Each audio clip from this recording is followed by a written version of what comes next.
Fertiliser போட்டும் growth இல்லையா? Problem பிளான்ட்ஸ்ல இல்லை, சாயில் டெட்டால கூட இருக்கலாம். மண்ணு உயிரோட இருந்தால் தான் ஒரு செடி உண்மையிலே பவர்ஃபுல்லாக க்ரோ ஆகும். இந்த ட்ரம்ல இருக்கிற எல்லாமே காய்கறி கழிவு தான். இந்த கிச்சன் வேஸ்ட்லேருந்து ஸ்லோவாக ரிலீஸ் ஆகிற இந்த லிக்விட் சாயிலுக்கு உயிர் கொடுக்குற ஒரு நேச்சுரல் டானிக். இந்த தண்ணியில் மில்லியன்ஸ் நுண்ணுயிர்கள் வேலை செய்ய காத்துட்ருக்கு. இந்த தண்ணியை ஒரு லிக்விட் பிளாக் கோல்ட் அப்படின்னு தான் சொல்லணும். இதனால சாயில் நல்ல லூஸா ப்ளஃபியா மாறுது.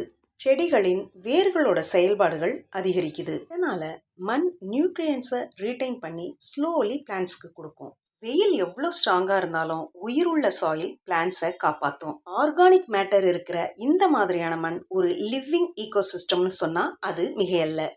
ஹெல்த்தி பிளான்ட்ஸோட சீக்ரெட்ஸ் மேலே இருக்கிற லீவ்ஸில் மட்டும் இல்லை, அது அடியில் இருக்கிற மண்ணோட ஸ்ட்ரக்சர்லையும் இருக்குது.